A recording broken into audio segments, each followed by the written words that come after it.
আসসালামু আলাইকুম প্রিয় শিক্ষার্থী বন্ধুরা, আশা করি সবাই ভালোই আছেন। আমিও আলহামদুলিল্লাহ ভালো আছি। এইচএসসি বাংলা প্রথম পত্রের আজকের একটি কবিতা নিয়ে হাজির হয়েছি। নুরুল দিনের কথা মনে পড়ে যায়। সৈয়দ শামসুল হকের একটি বিপ্লবের কবিতা, প্রতিবাদের কবিতা, প্রতিরোধের কবিতা।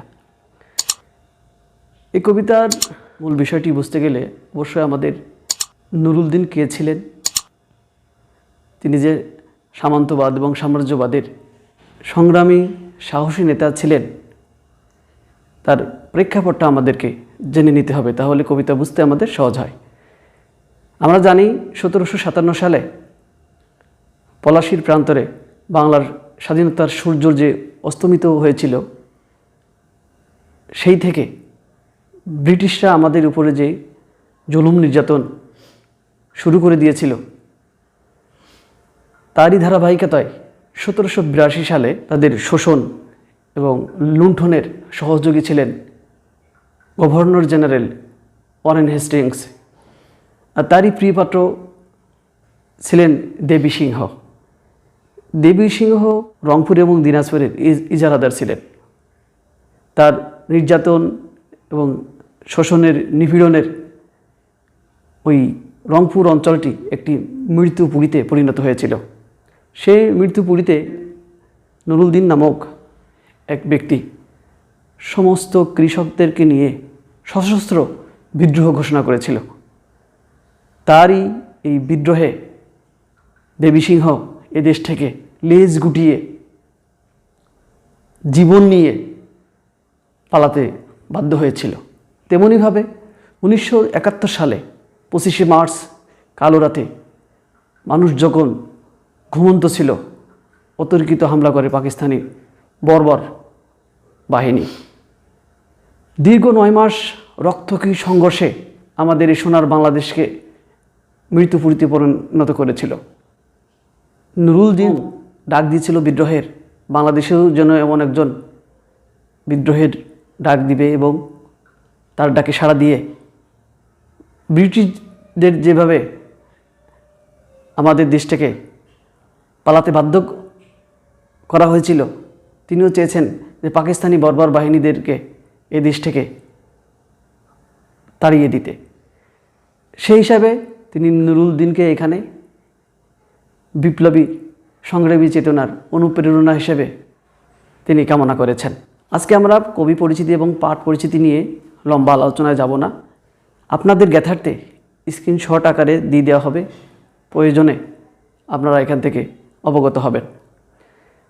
কবি পরিচিতিতে আমরা দেখেছি যে সব্যসাচী একটি শব্দ আছে। সব্যসাচী কাকে বলে? এর অর্থ হচ্ছে যার 2 হাত সমান তালে চলে, অর্থাৎ একসাথে যিনি অনেক কাজ করতে পারেন।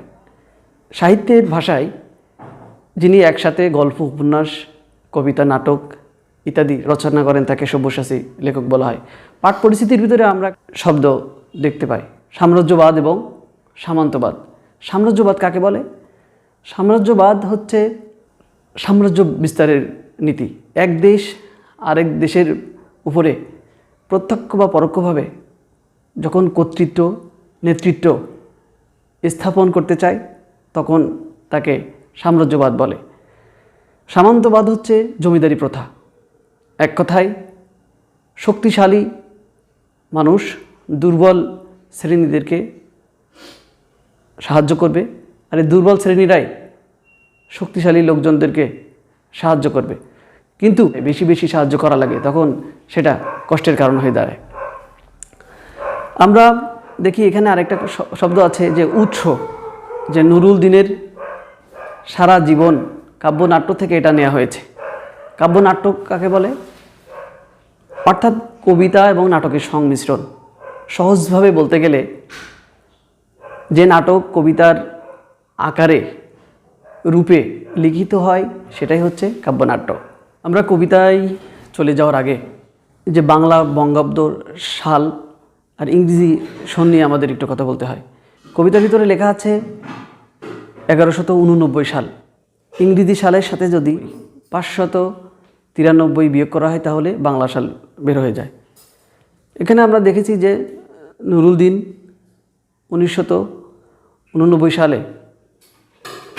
রংপুরে যে কৃষক বিদ্রোহ করেছিল, সেটাই আমাদের কবিতার মূল উপযোগ্য বিষয়। আমরা এখন কবিতার ভিতরে চলে যাব। নীলক্ষ আকাশ নীল, হাজার হাজার তারা ওই নীলে অগণিত, আর নিচে গ্রামগঞ্জ হাট জনপদ, লোকালয় আছে 69,000। ধবল দুধের মতো জ্যোৎস্না তার ঢালিতেছে চাঁদ পূর্ণিমার। নীলক্ষ অর্থাৎ দৃষ্টিসীমার বাইরে। আকাশ নীল, হাজার হাজার তারা আছে। তারা আছে কতগুলো? হাজার হাজার, এটা আমাদের জানতে হবে। আর অগণিত নিচে গ্রাম গঞ্জ অর্থাৎ বাজার বা হাট, জনপদ হচ্ছে রাজ্য বা দেশ, লোকালয় মানে হচ্ছে বসতি স্থান বা জনপদ, আছে 69,000। তাহলে লোকালয় আছে কতগুলো? 69,000। এটা এমসিকিউতে আসে। ধবল দুধের মতো অর্থাৎ সাদা দুধের মতো জ্যোৎস্না তার ঢালিতেছে চাঁদ পূর্ণিমার। এখানে চাঁদের আলোকে দুধের সাথে তুলনা করা হয়েছে, যে এই 69,000 গ্রামের উপরে, যে জনবসতির উপরে পূর্ণিমার চাঁদ যে ধবল দুধের মতো আলো দিয়ে যাচ্ছে, সেটা বলছেন। উপরে 3 লাইনে বাংলার অপরূপ সৌন্দর্যের, প্রকৃতির যে সমৃদ্ধ বাংলার চিত্র এখানে ফুটে উঠেছে। নষ্ট ক্ষেত, নষ্ট মাঠ, নদী নষ্ট, বীজ নষ্ট, বড় নষ্ট যখন সংসার। অর্থাৎ এখানে বিরূপ পরিবেশের কথা বলা হয়েছে। পাকিস্তানি বর্বর বাহিনীর বর্বরতায় যে হত্যাযজ্ঞের যে ভয়াবহতা এখানে প্রকাশিত হয়েছে। তখন হঠাৎ কেন দেখা দেয় নীলক্ষার নীলে তীব্র শীষ দিয়ে এত বড় চাঁদ? তখন তিনি প্রশ্ন করছেন যে কেন দেখা দেয়? নীলক্ষা অর্থাৎ হচ্ছে দৃষ্টিসীমার বাইরে, তীব্র শীষ, শীষ অর্থাৎ জিহ্বা বা মুখ দিয়ে কোনো শব্দ করা, দিয়ে এত বড় চাঁদ। অর্থাৎ এত বড় চাঁদ বলতে এখানে প্রতিবাদের প্রতীক হিসাবে বলা হচ্ছে। এখানে কোনো সম্ভাবনার ইঙ্গিত এখানে দেখা দিচ্ছে। এজন্য যে এত অরাজকতার ভিতরে কবি এখানে যে প্রতিবাদের একটা অবস্থা সৃষ্টি হয়েছে, সেটাকে তিনি প্রশ্ন করছেন। অতি অকস্মাৎ স্তব্ধতার দেহ ছিঁড়ে কোন ধ্বনি, কোন শব্দ, কিসের প্রভাত? অতি অকস্মাৎ অর্থাৎ হঠাৎ, স্তব্ধতার দেহ, স্তব্ধ জানি আমরা যে প্রতিবাদহীনতা, ছিঁড়ে কোন ধ্বনি, কোন ধ্বনি অর্থাৎ এখানে জাগরণের, প্রতিবাদের ধ্বনি। এখানে এই লাইনটা যদি অনুধাবনে আসে যে স্তব্ধতার দেহ ছিঁড়ে কোন ধ্বনি, তখন আমরা লিখব স্তব্ধ বাঙালির নিস্তব্ধতা ছেড়ে হঠাৎ জাগরণের বিষয়টি ফুটে উঠেছে। কোন শব্দ, কিসের প্রপাত? হচ্ছে কিসের শব্দ এটা, কিসের প্রপাত? প্রপাত শব্দের অর্থ হচ্ছে জলপ্রপাত, ঝর্ণার পতনের স্থান। অর্থাৎ এখানে বলছে এত অরাজকতা, এত বিপদ, এই বিপদের ভিতরে কিসের একটা শব্দ হচ্ছে, কিসের একটা আশা যেন পাওয়া যাচ্ছে, জাগরণের যে প্রতিবাদের একটা ব্যাপারটা এখানে আসছে, সেটা তিনি বলছেন। আমরা একটা উদাহরণ দিলে বুঝতে পারি। আমরা অনেক সিনেমায় দেখি যে মানুষ বিপদে, ভয়াবহ কোনো পরিস্থিতিতে সম্মুখীন হয়, তখন আসার, বাঁচার কোনো উপায় থাকে না, তখন একটা নায়কের আগমন ঘটে। ঠিক সেই মুহূর্তে ব্যাকগ্রাউন্ডে একটা শব্দ আসে, মনে করেন যে মান্না আসছে তাদেরকে বাঁচাতে, মান্না মান্না মান্না, এই ধরনের একটা শব্দ কিন্তু তৈরি হয়। সেটা বলছে যে কিসের শব্দ, কিসের প্রভাব? গোল হয়ে আসুন সকলে, ঘন হয়ে আসুন সকলে। অর্থাৎ এখানে সংকট মোকাবেলার জন্য সবাইকে ঘন হয়ে, গোল হয়ে বসার জন্য বলছেন। আমার মিনতি আজ স্থির হয়ে বসুন সকলে। তাহলে আমার প্রার্থনা কি আজ সকলে যে যে ভয়াবহ সংকট, এটা মোকাবেলার জন্য সংগঠিত হওয়ার কথা বলেছেন। আমরা যদি কোনো বিপদে পড়ি, আমরা কিন্তু আগে আমাদের নেতার মুখের দিকে চেয়ে থাকি যে তিনি কি বলেন। যখন আমরা নেতার কাছে যাই, তখন কিন্তু এসে বলে থামো, বিষয়টা আমি দেখতেছি, তোমরা সবাই চুপ হয়ে বসো, আমার কথা মনোযোগ সহকারে তিনি আকর্ষণ করার চেষ্টা করেন তার কথায়, সেটা বলছে।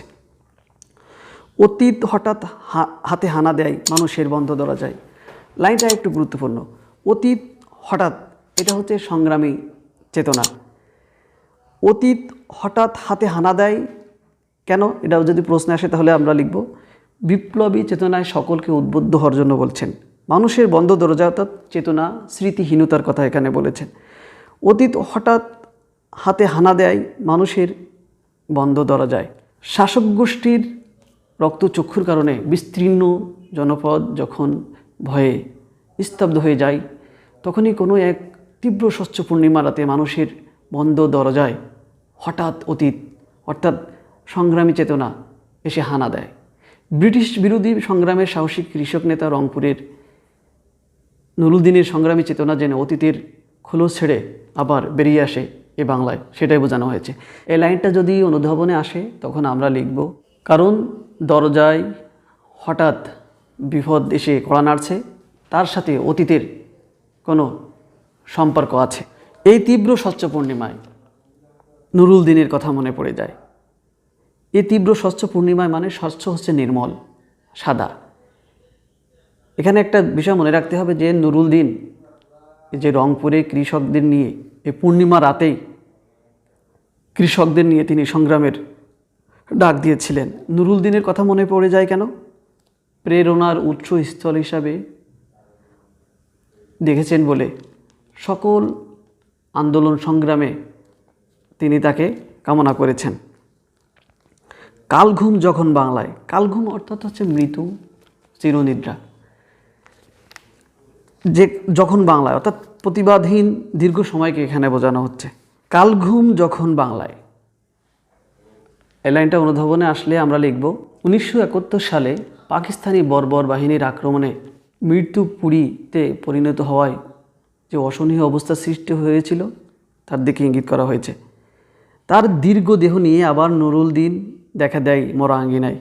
তার দীর্ঘ দেহ অর্থাৎ নুরুলদিনের দীর্ঘ দেহ, এখানে দীর্ঘ দেহ বলতে বলিষ্ঠ কণ্ঠস্বরকে বোঝানো হচ্ছে। আবার নুরুলদিন দেখা দেয় মরা আঙ্গিনায়। মরা আঙ্গিনায় শব্দের অর্থ হচ্ছে মৃত্যু নিথুর আঙ্গিনা। অত্যাচারী হতে হতে বিপর্যস্ত অবস্থাকে এখানে বোঝানো হচ্ছে। অত্যাচারী শাসক গোষ্ঠীর হয়ে বাংলার মানুষ যখন নীরব নিস্তব্ধ হয়ে গিয়েছিল, তখন তাদের মরা আঙ্গিনায় আবারও যেন রংপুরের ব্রিটিশ বিরোধী সংগ্রামের সাহসী কৃষক নেতা দীর্ঘদেহী নুরুলদিনের আবির্ভাব ঘটে, সেটা বোঝানো হয়েছে। নুরুলদিনের বাড়ি রংপুরে যে ছিল, নুরুলদিনের বাড়ি রংপুর ছিল, এটা দাগ দিয়ে রাখতে হবে। রংপুরে নুরুলদিন একদিন ডাক দিয়েছিলেন কিসের জন্য? প্রতিবাদ করার জন্য, প্রতিরোধ করার জন্য, সংগ্রামের মুক্তির তিনি আহ্বান করেছিলেন।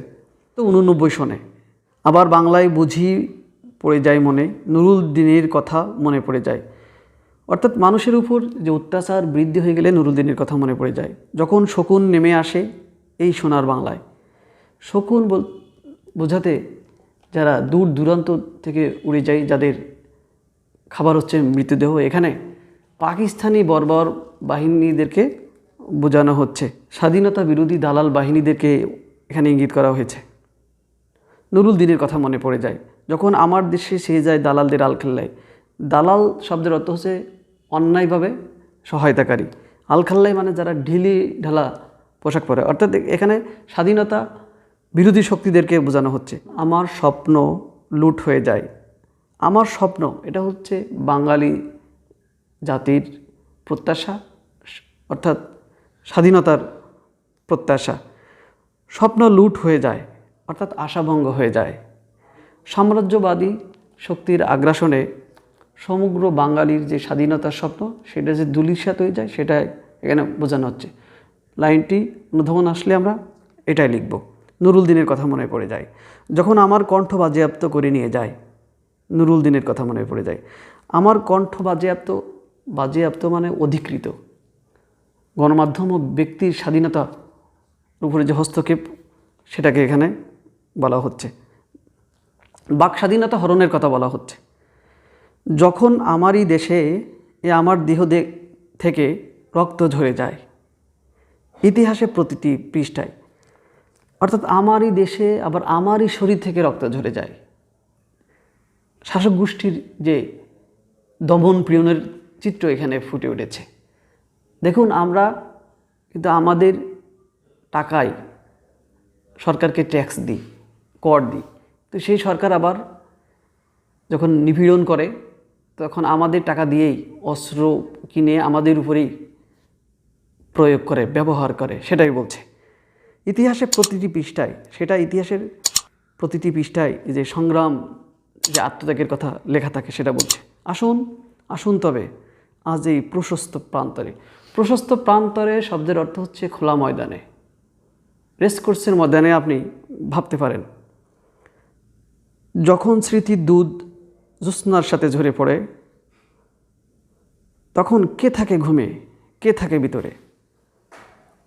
অর্থাৎ নুরুল দিনের সংগ্রামী ইতিহাস, উজ্জ্বল স্মৃতিগুলো ঝরে পড়ে, তখন কে বসে থাকে, কে ঘরে থাকে সেটা বলছে।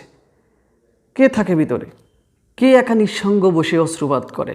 অর্থাৎ কে একা একা বসে এই যুদ্ধ থেকে পরাজয় বরণ করে নেয়? সমস্ত নদীর অশ্রু অবশেষে ব্রহ্মপুত্রে মেশে। অর্থাৎ সমস্ত নদীর যে মানুষের যে অশ্রু আছে সেটা কোথায় গিয়ে মেশে? ব্রহ্মপুত্রে। এটা দাগ দিয়ে রাখতে হবে। অর্থাৎ এই যে প্রত্যেকটা মানুষের যে দুঃখ, ছোটো ছোটো দুঃখ, এটা যে বৃহৎ আকারে ধারণ করে সেটা বলছে। লাইনটা অনুধাবনে আসলে আমরা লিখব, সংগ্রামী চেতনা ক্ষুদ্র থেকে বৃহৎ আকার ধারণ করে, পাহাড়ি ঢলের মতো নেমে এসে সমস্ত ভাষায়। অর্থাৎ পাক হানাদার বাহিনীর আক্রমণের পর নুরুল দিনের মতো সাহসী কারো কণ্ঠস্বর যখন প্রতিরোধের আহ্বান করে, বিপ্লবের আহ্বান করে, তখন তা পাহাড়ি ঢলের মতো সারা বাংলায় ছড়িয়ে পড়ে। সেই ডাকে সাড়া দিয়ে সারা বাংলার মানুষ আবার নতুন করে জেগে ওঠে।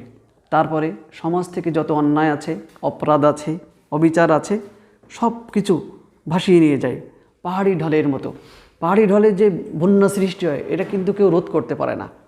অর্থাৎ এই যে মানুষ যদি একবার জেগে ওঠে, তাহলে সমাজের ভিতরে যত অন্যায় আছে, অপরাধ আছে, সব কিছু দূর হতে বাধ্য, সেটাই বোঝানো হয়েছে। অভাগা মানুষ যেন জেগে ওঠে আবার এ আশায়। অভাগা মানে হতভাগ্য মানুষ, ভাগ্যহীন মানুষ। অর্থাৎ এখানে সাহসী মানুষ নেই বলে নির্যাতিত মানুষ, এটাই ইঙ্গিত করা হয়েছে। অর্থাৎ তারা আবার নুরুল দিনের প্রত্যাবর্তন কামনা করে, যে আবার নুরুল দিন একদিন আসিবে বাংলায়, আবার নুরুল দিন একদিন কাল পূর্ণিমায়।